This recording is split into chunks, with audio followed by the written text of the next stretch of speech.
नमस्कार दोस्तों, स्वागत है आपका हमारे YouTube चैनल लेट्स क्रैक में। तो दोस्तों, जैसा कि मैंने आपको बताया था, मैं आपको यूपीएसआई की पूरी तैयारी करवाऊंगा। ठीक है।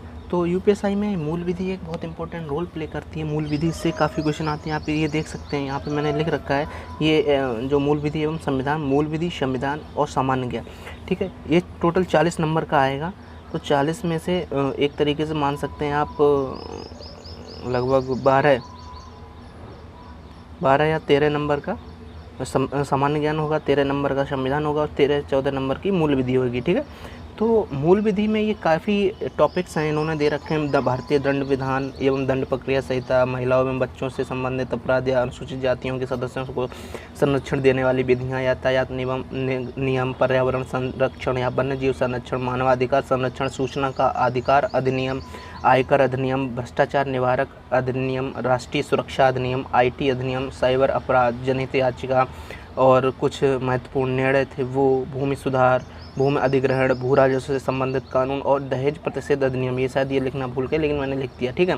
तो ये इतनी चीज़ें मूल विधि वाले जो एक तरीके से जो पार्ट है मूल विधि वाला, ठीक है, जो भाग है उसमें से पूछी जाएंगी। ठीक है। और इन सब में से कुल मिला के आपको 14 क्वेश्चन पूछे जाएंगे। तो आप सबने जो मूल विधि को हवा बना रखा ना, मूल विधि से मात्र 2 या 3 क्वेश्चन, क्योंकि इतने इन्होंने लगभग 15-16 टॉपिक दे रखे हैं।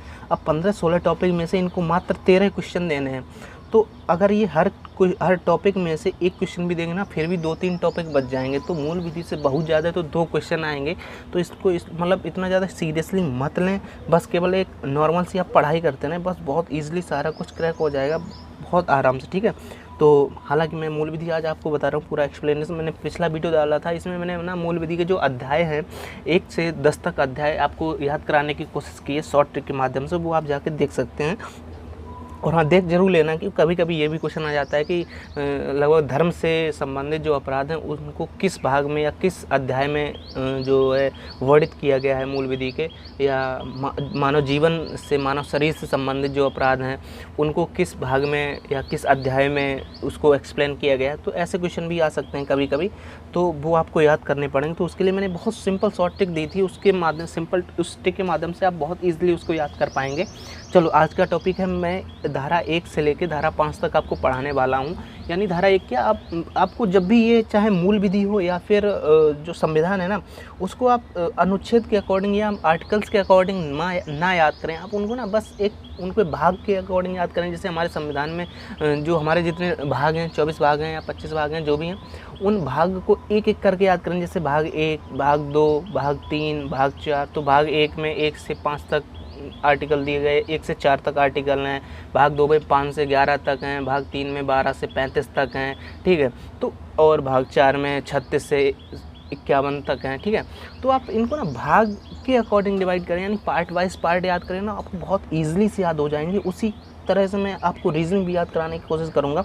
ठीक है। रीजनिंग में क्या है, आज मैं आपको अध्याय पहला याद कराने की कोशिश कर रहा हूँ। अध्याय पहला में है धारा 1 से लेकर धारा 5 तक। ये थोड़ा कॉम्प्लिकेटेड है, बट आपको याद करना ही पड़ेगा। बाकी और कोई मतलब एक तरीके से चारा नहीं है, क्योंकि अगर एग्ज़ाम क्रैक करना है, क्योंकि एग्ज़ाम तो क्रैक करना ये तो कन्फर्म है।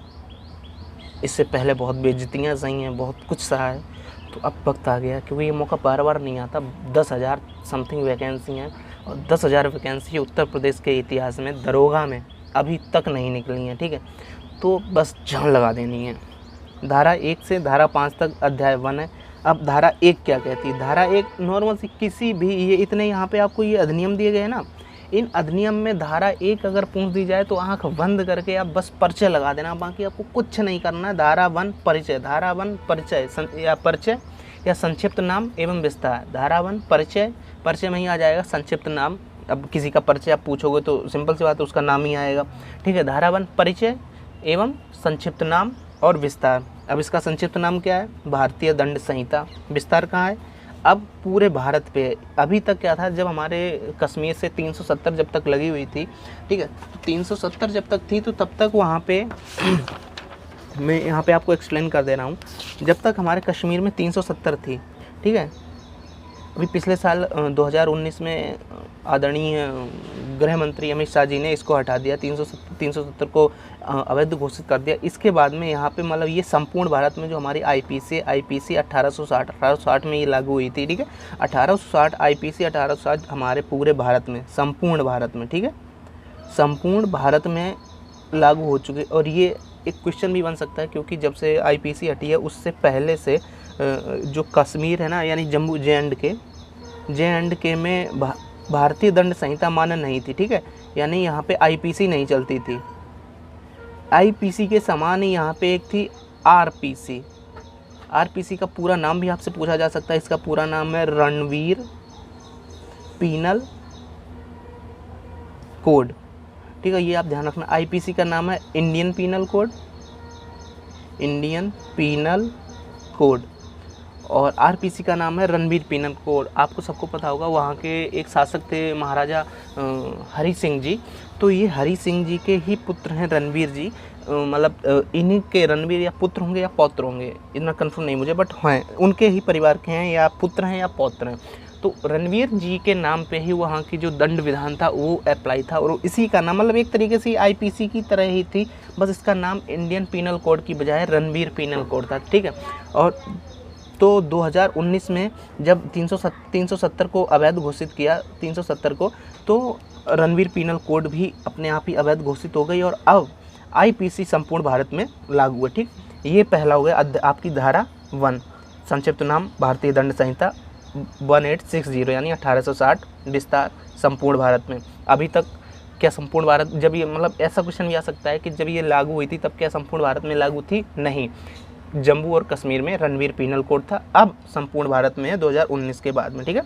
धारा 2 क्या करे, भारत के भीतर किए गए अपराधों का दंड, यानी कि यदि कोई भी व्यक्ति ना, चाहे वो हिंदुस्तान का है यानी दुनिया के किसी भी देश का है, सबको पता होगा, ठीक है, दुनिया में लगभग बहुत से देश हैं, तो उन किसी भी देश का कोई भी नागरिक यदि भारतीय सीमा में आके, यानी भारतीय सीमा में आके यदि कोई व्यक्ति, जैसे ये भारत है और ये अमेरिका का व्यक्ति है, ये यहाँ से आया है यहाँ पे आगरा में घूमने, ठीक है, अब आगरा में आके इसने कोई अपराध कर दिया, तो इस व्यक्ति को जो दंड मिलेगा ना, यानी कि ये यहाँ से अमेरिका से आया है आगरा और आगरा भारत में आया, भारत के आगरा में आके इसने कोई मतलब एक तरीके से कोई क्राइम कर दिया, तो इस क्राइम का जो दंड होगा ना वो अमेरिका नहीं बल्कि भारत की सीमा, ये भारत की सीमा है, ठीक है, और भारत की सीमा में यदि कोई व्यक्ति कोई क्राइम करता है तो उसका जो दंड है वो भारतीय जो दंड संहिता है ना उसके अनुसार इसको दिया जाएगा, ठीक है।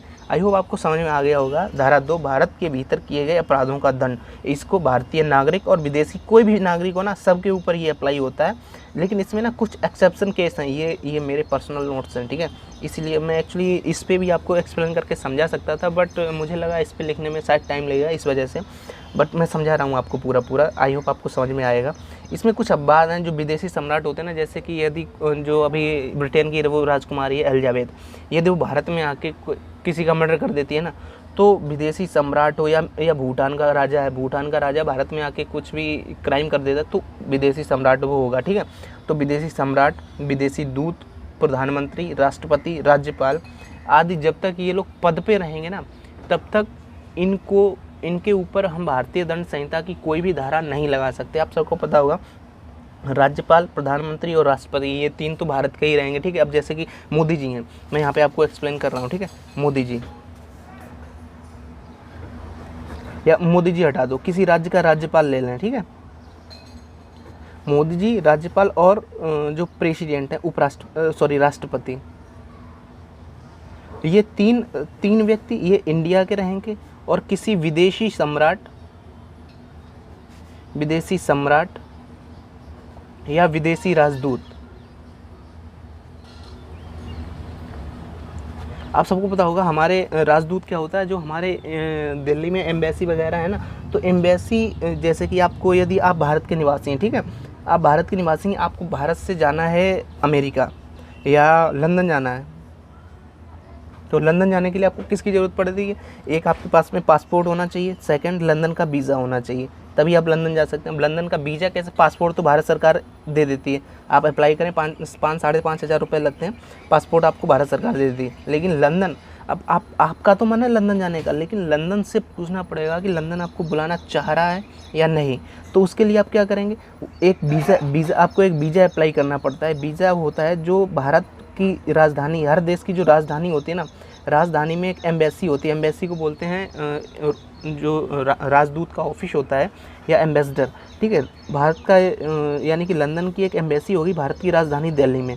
तो दिल्ली में लंदन की एम्बेसी में आपको जाके एक अप्लाई करना पड़ेगा। वहाँ पे एक राजदूत बैठा होगा, इसको ही बोलते हैं राजदूत। ये लंदन का राजदूत होगा, यानी कि ये लंदन जो कंट्री है, यानी ब्रिटेन जो कंट्री है, ब्रिटेन ने अपना एक अधिकारी दिल्ली में बिठा रखा है। अपना एक तरीके से आप ये समझ सकते हैं, दिल्ली में उसने एक ऑफिस खोल रखा है, ठीक है। उस ऑफिस में दिल्ली में उसने एक अपना ऑफिस खोल रखा है, ठीक है। और उस ऑफिस में जाके आपको पूछना पड़ेगा कि उसको बताना पड़ेगा कि हम आपके देश में, ब्रिटेन में जाना चाहते हैं, तो क्या हम वहाँ पे जा सकते हैं। तो वो व्यक्ति आपका एप्लीकेशन एक्सेप्ट कर लेगा, ठीक है। उस एप्लीकेशन को वो लंदन भेजेगा। अब वहाँ की सरकार यदि आपको एक्सेप्ट कर लेती है, मतलब यदि वहाँ की सरकार बोल देती है कि हाँ ठीक है, इस व्यक्ति को आने दो, तो उसको बोलते हैं वीज़ा, ठीक है। तो उस वीज़ा के अकॉर्डिंग जब आपको वो वीज़ा अप्लाई मतलब एक तरीके से अप्रूव हो जाता है, तभी आप लंदन जा सकते हो। तो ये सारा काम जो करता है वो विदेशी राजदूत करता है। यदि विदेशी राजदूत भारत में मर्डर कर देता है ना, तो उसको भारतीय दंड संहिता के अनुसार दंड नहीं दिया जाएगा, बल्कि जिस देश का वो राजदूत होगा, वो देश उस व्यक्ति को अपने पास बुला लेगा और वहाँ के जो नियम कानून है उसके अनुसार इस व्यक्ति को दंड मिलेगा। या विदेशी सम्राट है, विदेशी सम्राट भी यदि भारत में कोई क्राइम कर देता है ना, कोई अपराध कर देता है, तो उसका जो दंड होगा वो वहाँ की जिस देश का वो सम्राट होगा वहाँ के अकॉर्डिंग उसको दिया जाएगा, भारतीय दंड संहिता का। ये मतलब एक तरीके से एक्सेप्शन केस है। आपसे ये क्वेश्चन भी आ सकता है कि निम्न में से किसके ऊपर भारतीय दंड संहिता के जो नियम है वो अप्लाई नहीं होते। तो ये एक हमारे जो प्रधानमंत्री के ऊपर, राज्यपाल के ऊपर, राष्ट्रपति के ऊपर और विदेशी सम्राट और विदेशी राजदूत, ये विदेशी राजदूत और विदेशी सम्राट, आई होप आपको समझ में आ गया होगा। अब बात करते हैं भारत में ये 3 व्यक्ति रहते हैं, एक प्रधानमंत्री, एक राज्यपाल और एक उपराष्ट्रपति, ठीक है। उपराष्ट्रपति जब तक पद पे रहेगा तब तक इसके ऊपर आईपीसी मतलब लागू नहीं कर सकते, क्योंकि ये संविधान बनाने वालों ने बहुत अच्छा बनाया था, क्योंकि ये तो ये राष्ट्रपति है। जैसे इसके ऊपर आईपीसी लगाएंगे ना, तो आईपीसी लगेगी तो केस बनेगा तो इसके पास में, राष्ट्रपति के पास में और राज्यपाल, इन दोनों के पास में तो इनकी स्पेशल पावर होती हैं, ये केस को ही ख़त्म करवा देंगे, क्योंकि ये बोल देंगे कि मतलब इनकी, आप सबको पता है इनकी क्षमादान की शक्तियाँ राष्ट्रपति के पास भी है, राज्यपाल के पास भी है।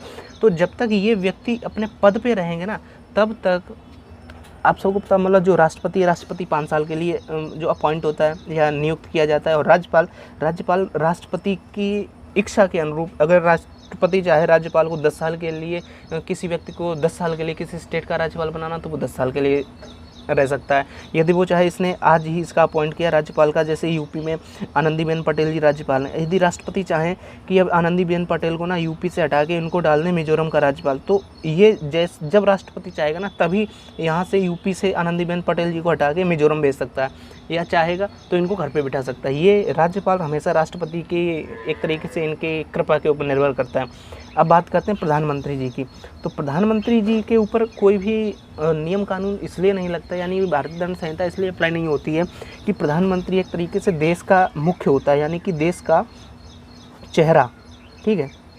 यदि प्रधानमंत्री जब तक पद पर है, जैसे मोदी जी अभी पद पर हैं और इन्होंने कर दिया किसी का रेप, नॉर्मल सी बात है, ठीक है, माइंड मत करना, इनने कर दिया किसी का रेप, अब इनके ऊपर यदि आईपीसी लग जाती है ना, यानी भारतीय दंड संहिता के अनुसार इनके ऊपर केस बन जाता है, तो प्रधानमंत्री मोदी के ऊपर तो केस लगेगा, वो तो चलता रहेगा, लेकिन ये जब तक पद पर है ना, तो उस पद के अनुसार उस पद की गरिमा की जो एक तरीके से क्षति होती है ना, वो पूरे विश्व में, ओवरऑल वर्ल्ड में उस पद की गरिमा की एक तरीके से बेइज्जती होगी। जैसे कि कहीं पे भी पूछा जाएगा ना, तो वो व्यक्ति ये नहीं बोलेगा कि मोदी ने ऐसा काम किया, मोदी के ऊपर कोई मतलब एक तरीके से कानून लगा, या एक तरीके से मोदी के ऊपर आईपीसी की कोई धारा अप्लाई हुई, जैसे कि 302 है, या रेप की जो भी धाराएं हैं वो लगी, वो उस देश में हमेशा यही बोला जाएगा कि इंडियन प्राइम मिनिस्टर ने ऐसा किया।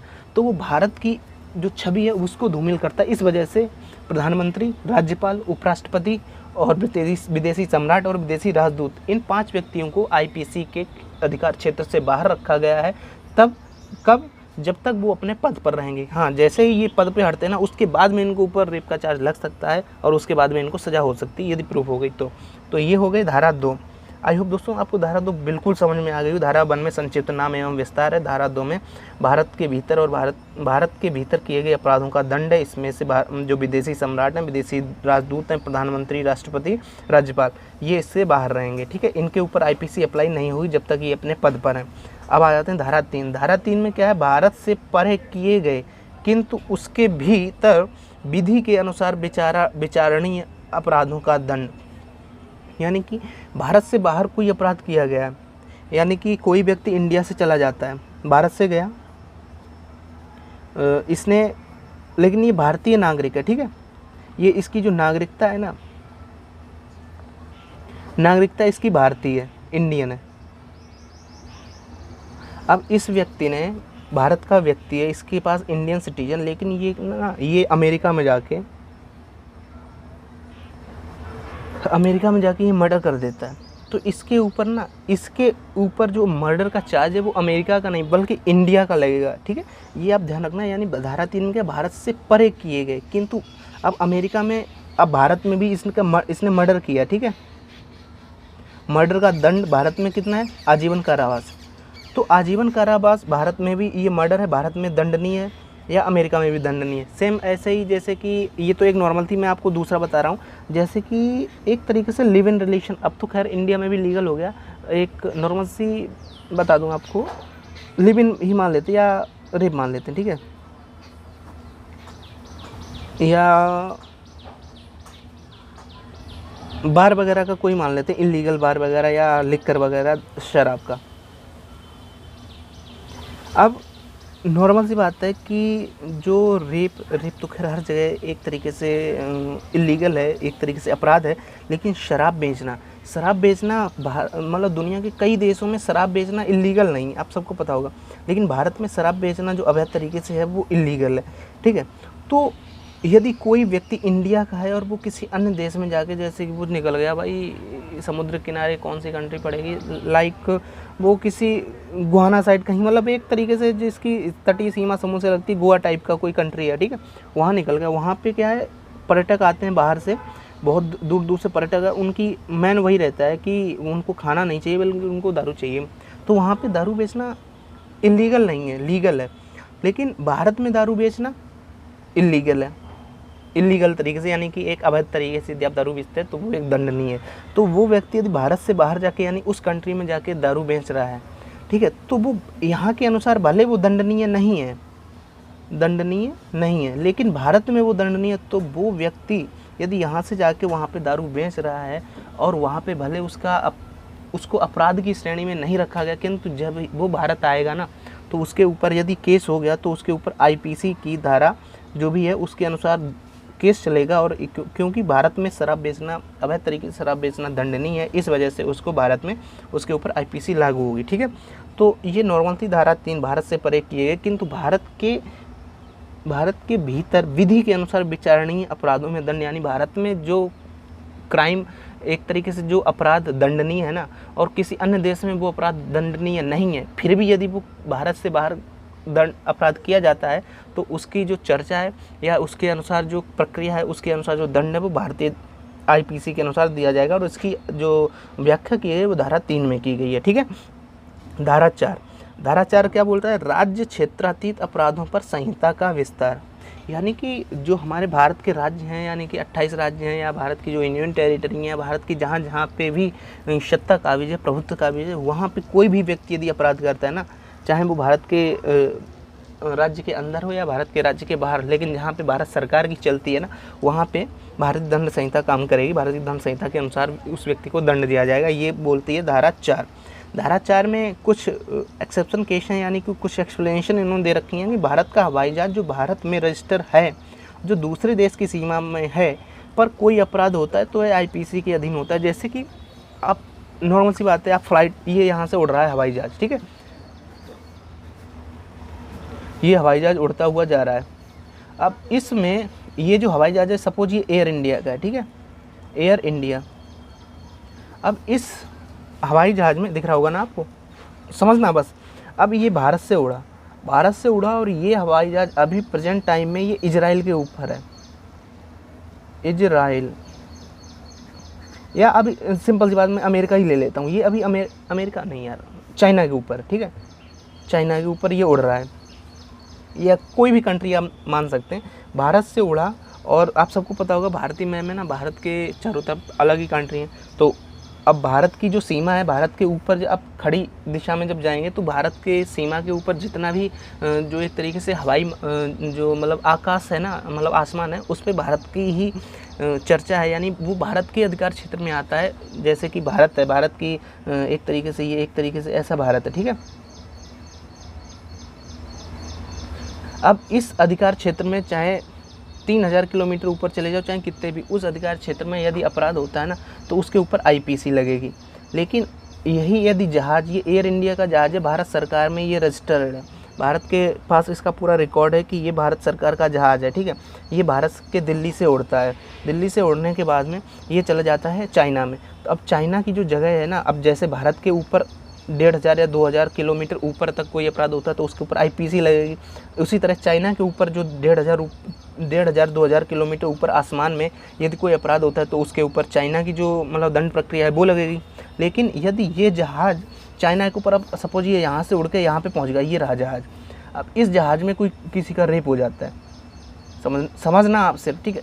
अब इस जहाज़ में यहाँ पे चाइना की सीमा में कोई रेप हो जाता है तो अकॉर्डिंग टू रूल, जैसा आपको पता है कि भारतीय सीमा के ऊपर आसमान में यदि कोई क्राइम होता है तो उसके ऊपर आईपीसी लगेगी, क्योंकि वो भारत के अधिकार क्षेत्र में आता है।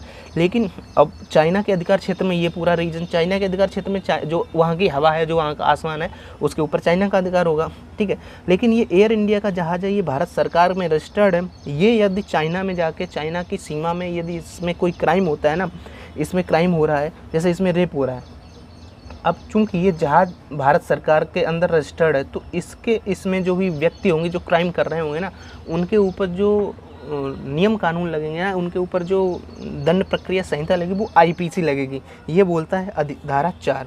बहुत शायद ये आपको बोरिंग लगे, लेकिन आप एक बार ना बस एक समझते जाइए, बस ईजिली यार याद हो जाएगा, ठीक है। भारत का हवाई जहाज़ है, वो किसी अन्य देश की सीमा में जा रहा है। ये क्वेश्चन आपको आ सकता है कि भारत का जहाज़ है या एयर इंडिया का जहाज़ है या किंगफिशर जहाज़ है, ये सारी इंडिया की कंपनियां, ठीक है। किंगफिशर का जहाज़ है वो अभी मौजूदा समय में पाकिस्तान के ऊपर उड़ रहा है और उसमें हो जाता है मर्डर।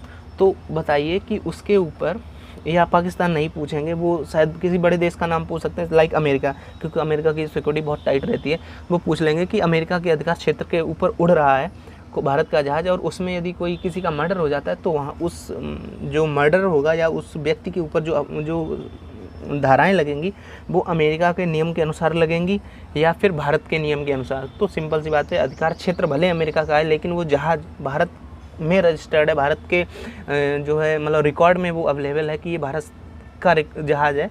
तो उसके ऊपर जो भी उसमें व्यक्ति होंगे उनके ऊपर जो चार्जेस लगेंगे वो भारतीय दंड संहिता के अनुसार लगेंगे। ये बोलती है धारा 4, ठीक है। धारा 4 में सेकंड, ये व्यक्ति अमेरिका में बैठे व्यक्ति ने भारत की बैंक के कंप्यूटर को हैक कर लिया है तो वह व्यक्ति आईपीसी के अधीन दंडनीय होगा, ठीक है। नॉर्मल सी बात है, आप सबको पता हो हैकर, अभी हमने दूसरे उस पर डाली थी कि हमारे इंडिया की लाइट हैक कर ली गई थी, या आप सबको पता होगा हैकिंग हो जाती है, आपके अकाउंट से बहुत सारे पैसे कट जाते हैं। लेकिन वो हैकर है ना, आपका इंडिया में सपोज यहाँ केरल है, केरल, ठीक है, या ये तमिलनाडु, चेन्नई है, चेन्नई में आपका बैंक अकाउंट है, ठीक है। अब इस बैंक के अकाउंट को कोई व्यक्ति रसिया हैकिंग के मामले में सबसे आगे है, ठीक है। रसिया का कोई व्यक्ति आपके बैंक अकाउंट को हैक कर लेता है और आपके सारे पैसे भी विड्रॉ कर लेता है। अब ना तो ये व्यक्ति इंडिया में आया और ना इसने इंडिया में आके कुछ किया, लेकिन इसने इंडिया के आपके बैंक का जो अकाउंट है वो इंडिया की बैंक में है, ठीक है, और इसने वहाँ से बैठ के इसको हैक कर लिया है। तो ये व्यक्ति, जो रसिया वाला व्यक्ति होगा ना, ये व्यक्ति एक तरीके से इसके ऊपर जो दंडनीय जो अपराध लगेंगे या जो संगीन मामले लगेंगे वो आईपीसी के अकॉर्डिंग लगेंगे। यही बोलती है धारा 4। मतलब बस समझने की बात है कि यानी भारत के अधिकार क्षेत्र में यदि कोई जहाज़ है उसके ऊपर तो भारतीय दंड संहिता लगेगी ही लगेगी। लेकिन भारतीय अधिकार क्षेत्र के बाहर यदि किसी अन्य देश के अधिकार क्षेत्र में कोई जहाज़ उड़ रहा है और वो किसी अन्य देश के अधिकार क्षेत्र में, लेकिन वो जहाज़ जो है भारत की सीमा में एक तरीके से रजिस्टर्ड है, तो उसके ऊपर आईपीसी लगेगी। और सेम यही हवाई जहाज़ वाला जो वो नियम है, सेम वो पानी वाले जहाज़ों पे भी एक तरीके से अप्लाई होगा, ठीक है। ध्यान रखना, चाहे वो हवाई जहाज़ हो या पानी वाला जहाज़, क्योंकि पानी वाले जहाज़ भी बहुत अन्य देशों की सीमा में जाते रहते हैं। वहाँ जाके यदि उन्होंने अपराध कर दिया तो भारतीय सीमा में यानी उसके ऊपर आईपीसी लगेगी, ठीक है, क्योंकि वो भारत में रजिस्टर्ड होगा जहाज़। और उसी तरह अमेरिका या कहीं अन्य देश में बैठा कोई व्यक्ति यदि भारत में आके भारत की किसी साइट को हैक कर लेता है तो उसके ऊपर भी आईपीसी लगेगी, ये बोलती है धारा 4। इसके बाद में बात करते हैं धारा 5। धारा 5 क्या बोलती है? कुछ विधियों पर इस अधिनियम द्वारा प्रभाव नहीं डाला जाएगा। यानी कि इसमें धारा 5 में दे दिया है इन्होंने एक्सेप्शन केस। आप सबको पता होगा कि जो भारतीय यानी कि भारतीय सेना है, भारतीय सेना पर इसका आईपीसी का अधिकार नहीं लगेगा। सेकंड, कुछ विशेष विधियां, इसमें ना कुछ एक तरीके से जो विधियां आपको बताई गई हैं, 2 प्रकार की विधियां बताई हैं, विशेष विधि और स्थानीय विधि, ठीक है। विशेष विधि में स्थानीय विधि पे तो ये लगभग लगता ही है, लेकिन विशेष विधियों में जो हमारी आर्मी होती है ना, आप सबको पता होगा, यहाँ पे शायद दिख नहीं रहा होगा, मैं बता दूंगा आपको। आर्मी के ऊपर आर्मी का अलग मार्शल लॉ चलता है, वहाँ पे आईपीसी अप्लाई नहीं होती। यदि आर्मी का कोई बंदा, आप सबको पता होगा, उसका कोर्ट मार्शल कर दिया। कोर्ट मार्शल का मतलब होता है वहाँ पे आईपीसी के यानी कि वहाँ उनके एक अलग नियम है आर्मी वालों के। यदि आर्मी में रह के कोई बंदा कोई गलत काम करता है, कोई अपराध करता है, तो उसके ऊपर भारतीय दंड संहिता के अनुसार उसको दंड नहीं मिलेगा, बल्कि उसको जो आर्मी का जो मार्शल लॉ है ना, यानी कि आर्मी की एक अलग ही आर्मी की जो दंड विधान है ना, दिख रहा है आपको इधर, हाँ, आर्मी की एक अलग नियम है। तो यदि आर्मी में रह के कोई बंदा कोई जैसे कि उसने किसी का मर्डर कर दिया तो इसके ऊपर धारा 302 नहीं लगेगी। इसके ऊपर आर्मी का अलग अपना नियम है, उस नियम के अनुसार इसके ऊपर मर्डर के चार्जेस लगेंगे।